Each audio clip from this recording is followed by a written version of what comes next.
Shughuli yetu ya leo, karibu sana kwenye banda la Wizara ya Katiba na Sheria, lakini pia tuko na Ofisi ya Rais, Katiba, Utumishi na Utawala Bora.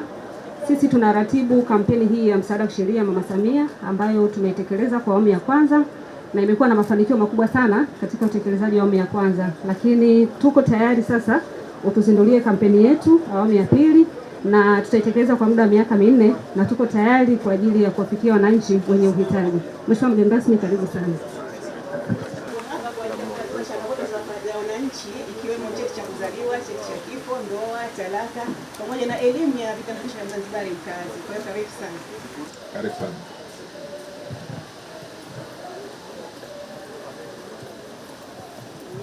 Hii tutakuwa tumetoa msaada wa kisheria. Karibu sana.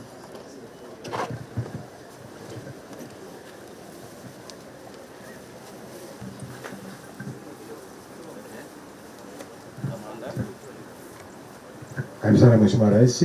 Hili ni banda la Jeshi la Polisi Tanzania na sisi tupo hapa kuungana na Mheshimiwa Rais katika kampeni ya msaada wa kisheria.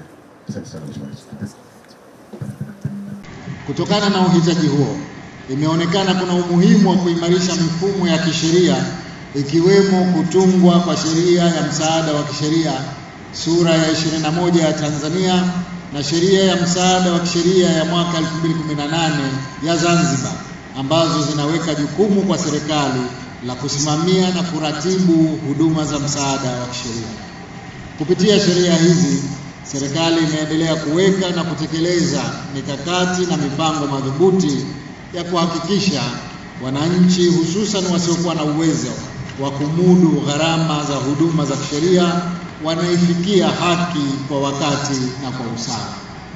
Baadhi ya mikakati ambayo serikali imechukua katika kufanikisha hili ni pamoja na kuendesha kampeni ya kitaifa ya msaada wa kisheria ya Mama Samia na kuanzisha madawati ya msaada wa kisheria katika halmashauri zote 184 za mikoa ya Tanzania bara ili kutoa fursa zaidi kwa wananchi wenye changamoto za kisheria kupata huduma kwa urahisi ndani ya halmashauri husika.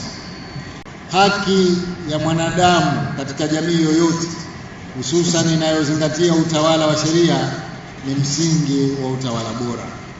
Tangu kuasisiwa kwa taifa letu, jambo la msingi na ambalo limekuwa la kipaumbele ni kuhakikisha kwamba haki inapatikana kwa wote na kwa usawa. Kwa lengo la kufikia azma hiyo, mara zote serikali imeendelea kuimarisha mifumo ya kisera na kisheria inayosimamia upatikanaji wa haki.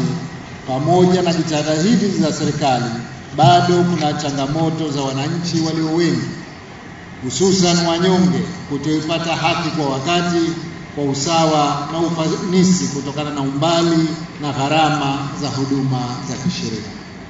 Ndugu wananchi, mabibi na mabwana, mtakumbuka kwamba kwa mara ya kwanza kampeni ya msaada wa kisheria ya Mama Samia ilitekelezwa kwa muda wa miaka 3 kuanzia mwaka 2023 hadi mwaka 2026. Katika kipindi hicho, mafanikio makubwa yamepatikana katika historia ya nchi yetu, ambapo kwa mara ya kwanza huduma za msaada wa kisheria zilifika kwa kiwango kikubwa hadi vijijini. Kupitia kampeni hiyo, wananchi walipata fursa ya kupatiwa huduma za kisheria bila malipo. Huduma zilijumuisha elimu juu ya masuala ya kisheria, utatuzi wa migogoro kwa njia mbadala, uwakilishi katika vyombo vya utoaji haki kupitia mawakili wa kujitegemea, ushauri wa kisheria na kuandaliwa nyaraka za kisheria. Serikali imedhamiria kutumia fursa za tehama zilizopo nchini kusanifu na kujenga mifumo ya kielektroniki itakayorahisisha upatikanaji wa huduma za msaada wa kisheria.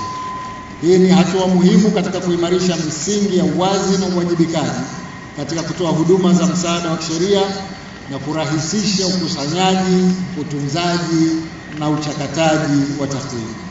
Serikali inalenga kuvunja kabisa vikwazo vinavyosababisha wananchi kutoifikia haki kwa kuweka mifumo inayofikisha huduma hadi ngazi ya kata, vijiji, mitaa, shehia, ikiwalenga zaidi vijana, hususan wale walio katika vyuo vikuu na vyuo vya kati pamoja na makundi maalum.